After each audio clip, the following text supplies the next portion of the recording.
Hello everyone. Today we will gain some basic knowledge of the Constitution of India by some multiple choice questions. So, without wasting any time, let's start with it. The first question is: the prohibition of traffic in human beings and forced labor comes under which of the following fundamental rights? Options are: A. Right to freedom, B. Right against exploitation, C. Right to education and culture, or D. Right to constitutional remedies. The correct answer to this question is option B, that is, right against exploitation. The next question is: under Article 26 of the Indian Constitution, subject to public order, morality, and health, every religious denomination or any section thereof shall have the right to which of the following? Options are: A. To establish and maintain institutions for religious and charitable purpose, B. To manage its own affairs in a matter of religion, C. To own and acquire movable and immovable property, or D. All of them. The correct answer to this question is option D, that is, all the above statement, which are to establish and maintain institutions for religious and charitable purpose, to manage its own affairs in the matters of religion, and to own and acquire movable and immovable property are included under Article 26, where it is written that subject to public order, morality, and health, every religious denomination shall have the right. Article 26. It states freedom to manage his religious affair. This article states that, subject to public order, morality, and health, every religious denomination or any section thereof shall have the right to A. To establish and maintain institutions for religious and charitable purpose, B. To manage its own affair in the matters of religion, C. To own and acquire movable and immovable property, and D. To administer such property in accordance with the law. The next question is: the labor or services exacted by the government or a person in power without giving remuneration for it is termed as which of the following? Options are: A. Forced labor, B. Beggar, C. Unemployed, or D. None of them. The correct answer to this question is option B, that is beggar. Next question is: the power of the High Court to issue writs comes under which of the following? Options are: A. Fundamental rights, B. Statutory rights, C. Constitutional rights, or D. All of the above. The correct answer to this question is option C, that is constitutional rights. The power to issue writs, which is stated under Article 226 of the Constitution of India, also states that the power to issue writs is the power that is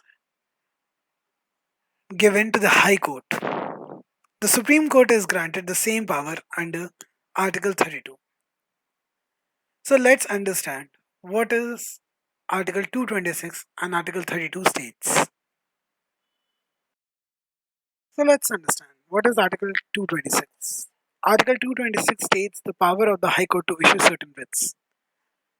This article states that Clause 1, nothing anything in Article 32, every High Court shall have the powers throughout the territories in relation to which it exercises jurisdiction to issue to any person or authority, including, in appropriate cases, any government within those territories' directions, order or writs, including writs in nature of habeas corpus, mandamus, prohibition, quo warranto, and certiorari, or any of them for the enhancement of any right conferred by the part of Part 3 and for any other purpose.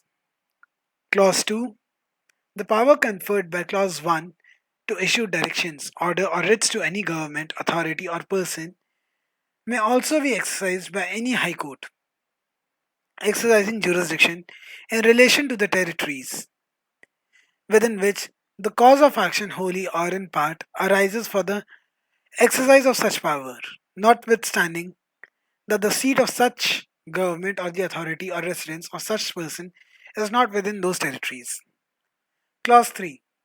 Where any party whom against whom an interim order, whether by way of injunction or stay or in any other manner, is made on or in any proceeding related to a petition under clause 1 without a furnishing to such party copies of such petition and all documents in support of the plea of such interim order, and b giving such party an opportunity of being heard, makes an application to the High Court for the vacation of such order and furnishes a copy of such application to the party in whose favor such order has been made or the counsel of such party, the High Court shall dispose of the application within a period of 2 weeks from the date on which it is received or from the date on which the copy of such application is so furnished, whichever is later, or where the High Court is closed on last day of that period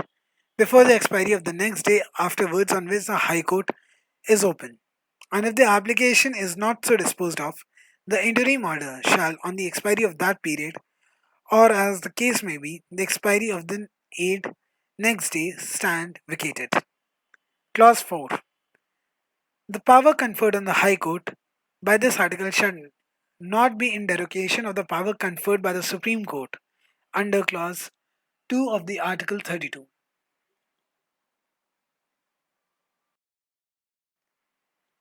Now let's discuss what is Article 32. Article 32 states the remedies for the enforcement of the rights conferred by this part. It states that Clause 1, the right to move Supreme Court by appropriate proceedings for the enforcement of the rights conferred by this part is guaranteed. Clause 2, the Supreme Court shall have power to issue directions or to order writs, including the writ in nature of habeas corpus, mandamus, prohibition, quo warrant, and certiorari, whichever may be appropriate, for the enforcement of any right conferred by this part. Clause 3. Without prejudice to the powers conferred on the Supreme Court by Clause 1 and 2, Parliament may by law empower any other court to exercise within the local limits of its jurisdiction all or any of the powers exercisable by the Supreme Court under Clause 2. And Clause 4.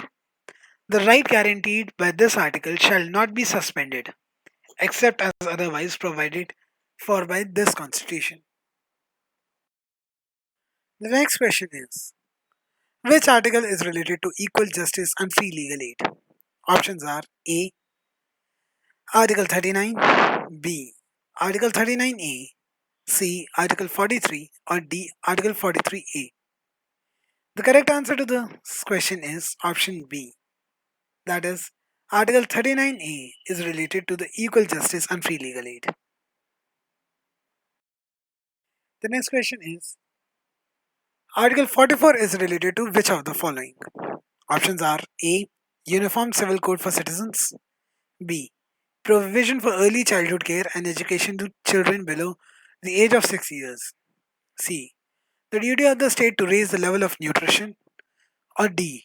The organization of agriculture and animal husbandry. The correct answer to this question is option A, that is Uniform Civil Code for Citizens. Now let's discuss what is Article 44. It states Uniform Civil Code for Citizens. This article states that the state shall endeavour to secure for citizens a uniform civil code throughout the territory of India. The next question is, which article is related to special address by the President? Options are A.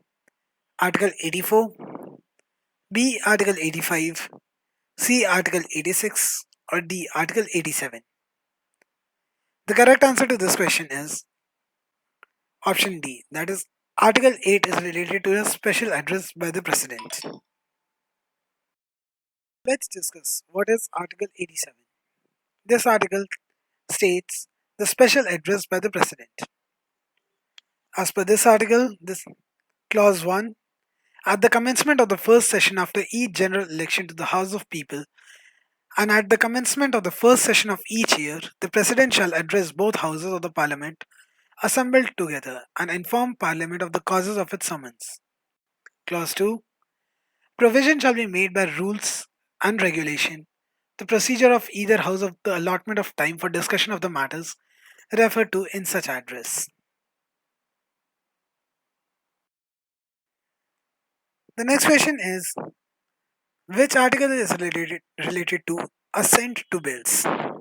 Options are A. Article 98, B. Article 111, C. Article 112, or D. Article 114. The correct answer to this question is option B, that is Article 111. Now let's discuss what is Article 111. This article states the assent to bills. According to this article, when a bill has been passed by the Houses of Parliament, it shall be presented to the President, and the President shall declare either that he assents to the bill or that he withholds assent therefrom, provided that the President may, as soon as possible after the presentation of the bill to him for assent, return the bill, if it is not a money bill, to the House with a message requesting that they will reconsider the bill or any specified provisions thereof, and in particular will consider the desirability of introducing any such amendments as he may recommend in his message. And when a bill is so returned, the Houses shall reconsider the bill accordingly, and if the bill is passed again by the Houses, or with or without amendment, and presented to the President for assent, the President shall not withhold assent therefrom procedures in a financial matters. The next question is, in which Amendment Act the Sindhi language was included as the 15th regional language in 8th schedule? Options are A. First Constitutional Amendment Act 1956, B. 7th Constitutional Amendment Act 1956, C. 15th Constitutional Amendment Act 1963, or D. The 21st Constitutional Amendment Act 1967. The correct answer to this question is option D, that is 21st Constitutional Amendment Act 1967. The next question is, in which Constitutional Amendment Act seats of Lok Sabha were increased from 525 to 545? Options are A. 21st Constitutional Amendment Act 1967, B. 24th Constitutional Amendment Act 1971, C. 25th Constitutional Amendment Act 1971, or D. 31st Constitutional Amendment Act 1973. The correct answer to this question is option D, that is in 31st Constitutional Amendment Act 1973, the seats of Lok Sabha were increased from 525 to 545. The next question is, in which Constitutional Amendment Act Sikkim was made a full-fledged state of the Union of India? Options are A. 21st Constitutional Amendment Act, B. 31st Constitutional Amendment Act 1973, C. 35th Constitutional Amendment Act 1974, D. 36th Constitutional Amendment Act 1975. The correct answer to this question is option D, that is in 36th Constitutional Amendment Act 1975, Sikkim was made a full-fledged state of the Union of India. The next question is, in which Constitutional Amendment Act Goa was made a full-fledged state with a state assembly? Options are A. 43rd Constitutional Amendment Act 1977, B. 44th Constitutional Amendment Act 1978, C. 56th Constitutional Amendment Act 1987, or D. 57th Constitutional Amendment Act 1987. The correct answer to this question is option C, that is in 56th Constitutional Amendment Act 1987, Goa was made a full-fledged state with state assembly. The next question is, in which Constitutional Amendment Act an authoritative text of the Constitution in Hindi was provided to the people of India by the President? Options are A. 57th Constitutional Amendment Act 1987, B. 58th Constitutional Amendment Act 1987, C. 59th Constitutional Amendment Act 1988, or D. 61st Constitutional Amendment Act 1988. The correct answer to this question is option B, that is, in 58th Constitutional Amendment Act, an authoritative text of the Constitution in Hindi was provided to the people of India by the President. The next question is, which Constitutional Amendment Act provided reservation in the admissions in private unaided educational institutions for students belonging to scheduled caste, tribes, and other backward classes? Options are A.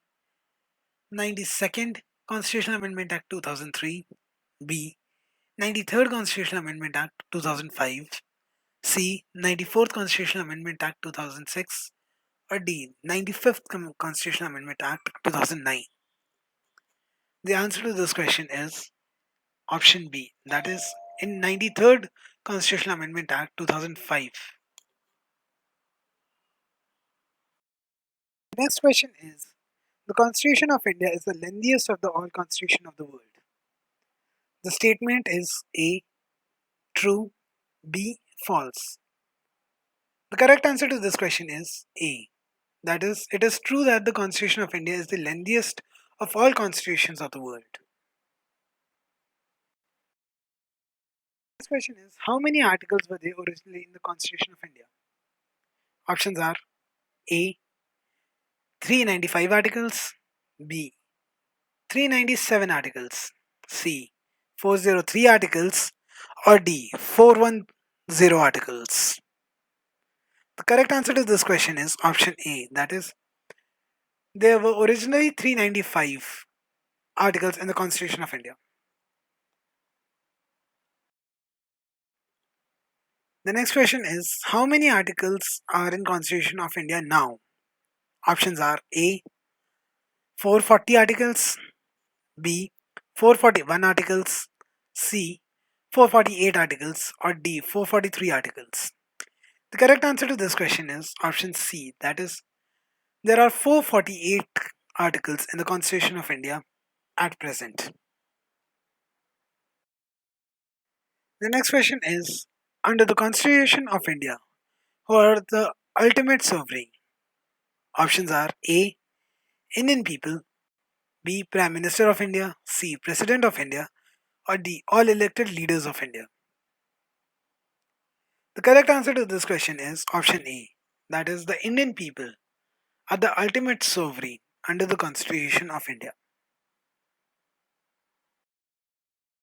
The next question is, the Constitution is the supreme law of the land. It is protected by which of the following?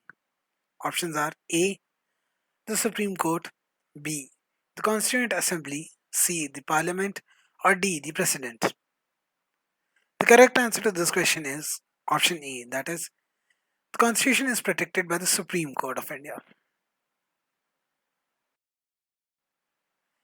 The next question, or the last question, is, the Speaker can ask a member of the House to stop speaking and let another member speak. This is known as which of the following? Options are A. Crossing the floor, B. Yielding the floor, C. Obeying the rule, or D. Rotating the floor. The correct answer to this question is B, that is, yielding the floor.